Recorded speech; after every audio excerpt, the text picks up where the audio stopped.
My fellow Cyberpunks, what's up y'all? Your dude Sly here, and welcome back to another Sly Nation Cyberpunk 2077 news video. You know, I woke up the other day and thought to myself, like, oh shit, next month is August and Cyberpunk will finally be... Damn it. The morning fog wore off and I realized that we are backed up to a November release date, which incidentally also seems to be within just days of the next-gen console's drop date.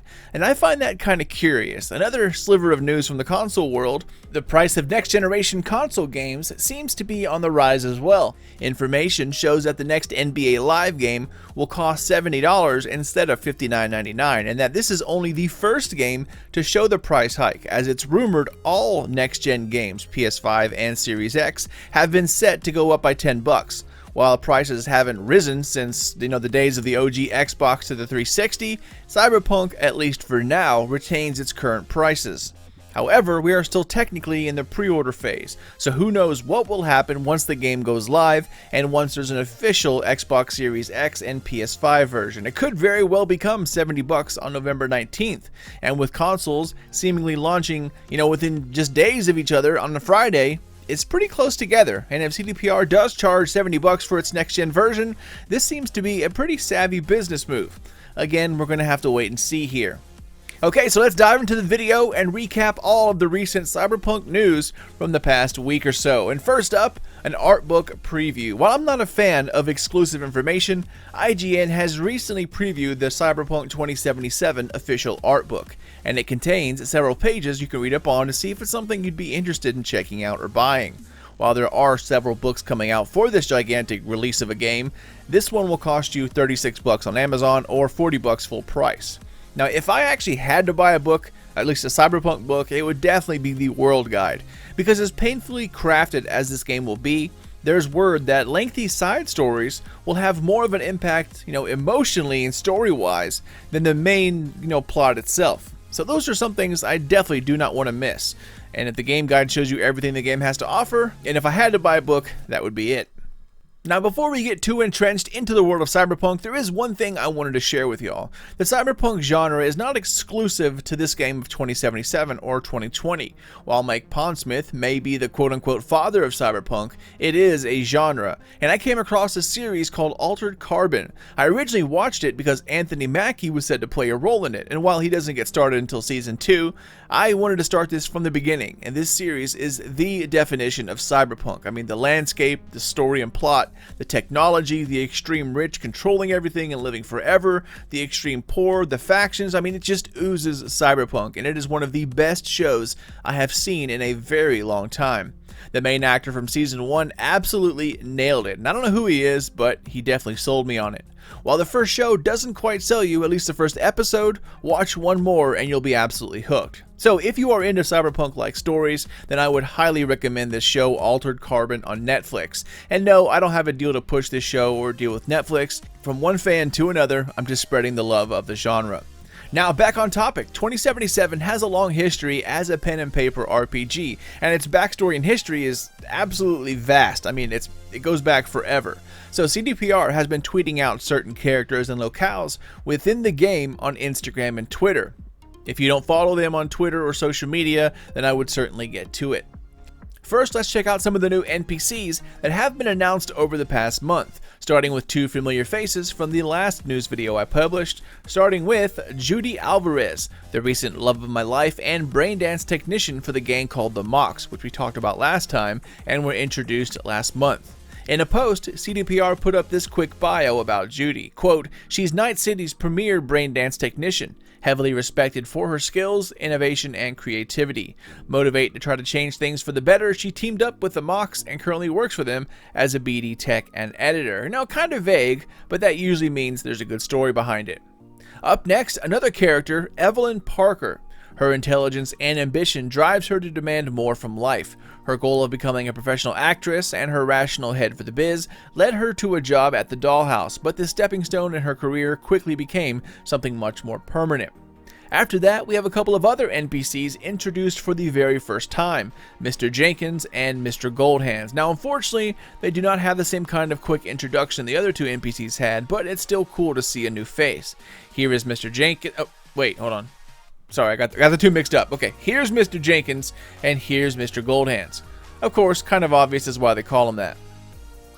Moving a little further up the Twitter feed, CDPR also gave us a glimpse at a few of the districts within the game as well. Now we know all the districts by name, but we have yet to really see them. We've seen a little bit of the Badlands in the recent trailer and throughout the Night City Wire episode, but this time we get a quick look at Watson, Westbrook, and the city center. As you can see here, each one comes with 3 pictures and a quick description. Starting off with Watson, it says, quote, "Watson used to have it all. Nightclubs, skyscrapers, corpo offices, a top-end med center, but economic disaster put an end to all that. Now it's known as the bad neighborhood of Night City, the kind of place that suits gangs like the Maelstrom and Tiger Claws down to the ground." Kind of a weird sentence at the end. Tiger Claws down to the ground. Anyways, this is really only the second or third time at least for me, that I've heard of the gang Tiger Claws. They seem to be keeping them from the light for some reason. And again, that usually means there's a good story behind it. Anyways, the accompanying images are kind of awesome, but it doesn't really look all that bad to me. Just a normal downtown city, but I'm sure there's more than meets the eye. Moving on to the next district here, we have Westbrook. Quote, "Westbrook is considered by many to be the best place to live and have fun in Night City. If you've got eddies, you've come here to spend them. And if you don't, well, take out a loan and pretend you're on top of the world, even for just one glorious night." And then finally, we have the city center. Quote, Night City's showcase. Sleek skyscrapers form a brutalist fortress-like skyline, presenting the unrivaled power of megacorps in all its arrogance. Since 2020, the city center has become the most fortified and secure part of Night City, end quote. As you can see, it shines out, projecting its power across the city. If I didn't know any better, I'd say it kind of looks like New York in 2100. Moving on here, let's look over the last couple of announcements on Twitter. Along with NPCs and a few districts, CDPR has also shown us a couple of life paths as well. We have Nomad, Street Kid, and Corpo. While there are other choices, these are the only ones posted on Twitter. So starting with Nomad, roaming the Badlands, looting scrapyards, raiding fuel depots. Life on the road wasn't easy, but growing up in a Nomad clan has its perks. Honesty, integrity, and a love for freedom, qualities that few in Night City possess and no amount of money can buy. They have 4 accompanying pictures, and I still cannot get over the look of Female V. The character model they used before was just so much better. Moving on here, number 2, Street Kid. Quote, "They say if you want to understand the streets, you gotta live them. Gangs, fixers, dolls, small-time pushers, you were raised by them all. Down here, the law of the jungle dictates the weak. Serve the strong. Only law in Night City you have yet to break." And then finally, guys, we have Corpo. Few leave the corporate world with their lives, fewer still with their souls intact. You've been there, you've bent the rules, exploited secrets, and weaponized information. There's no such thing as a fair game, only winners and losers. Now, it's not a full glimpse into the world and its characters, but just enough of a tease to keep interest up. Now, if I'm honest here, none of those life paths really scream out at me, but I guess I'll have to get over it. Moving on here, let's talk about in-game upgrades, more specifically, perks and cyberware. A recent Cyberpunk preview making the rounds over in Germany made its way online and of course has been translated and is now up on Reddit. A link down below if you wish to check it out. But let's take a look here. Here are some of the upgrades and perks you can find within Cyberpunk 2077, as well as a list of cyberware. Now I'm just going to leave the upgrades on screen for you to pause and read over. However, I will list the cyberware. Now we already know of 2, Manus Blades and Gorilla Hands. Manus Blades, of course, are the blades that come out of the forearm, and Gorilla Hands give you extra melee damage as well as melee strength. We also have Blood Pump. Installed on the cardiovascular system slot, it activates to improve healing. Next, Micro Rotors, passive cyberware in the nervous system that improves speed and precision. Then Reflex Tuners. They're triggered cyberware that activates slow motion as soon as your health falls below the critical level. Then Monowire, cyberware that houses a fiber optic lasso in your arm that you can easily use to slice opponents. Now we've seen this thing being used in a few previous trailers, but most notably as a way to hack. Next, Krenzikov, another trigger cyberware that activates as soon as you successfully avoid an enemy attack. And then Synth Lung, artificial lungs that are installed to improve endurance. So far, my favorite is the You Can't Touch This engineering perk, which makes you immune to your own grenade blast. I kill myself with my own damn grenades way too much in Destiny, so this will be a welcome change. The perks and upgrades listed in that preview are engineering, athletics, and crafting.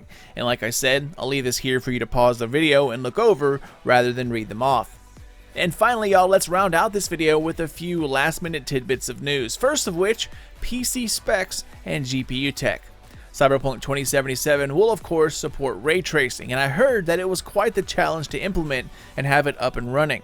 But on top of that, Cyberpunk will be using DLSS 2.0, which seems to be a massive improvement over 1.0 and actually delivers on the promises Nvidia made about its deep learning super sampling tech in the first place, delivering higher quality textures and graphics in higher resolutions while using less GPU power.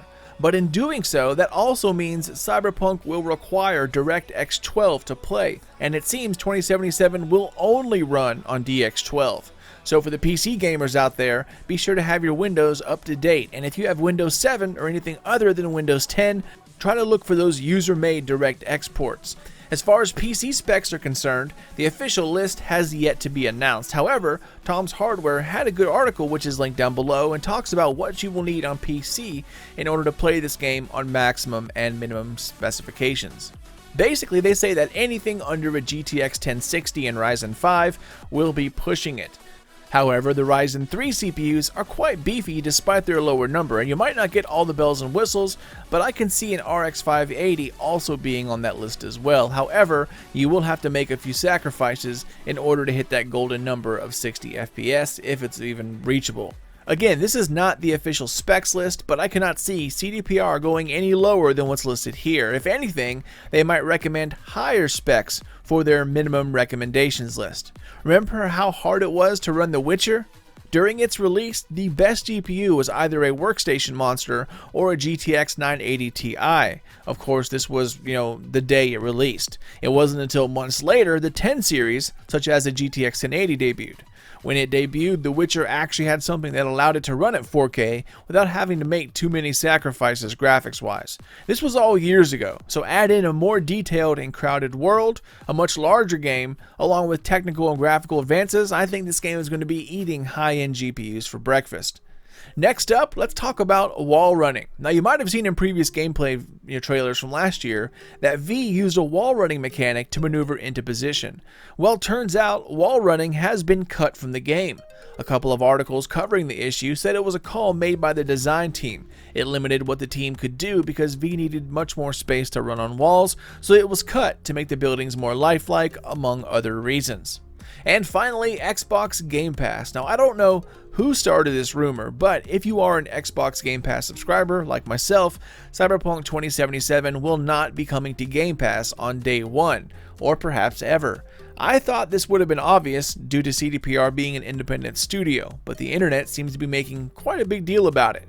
Type in Cyberpunk 2077 news, and the first two pages are pretty much all about Cyberpunk not coming to Game Pass at launch. Will it arrive in the future?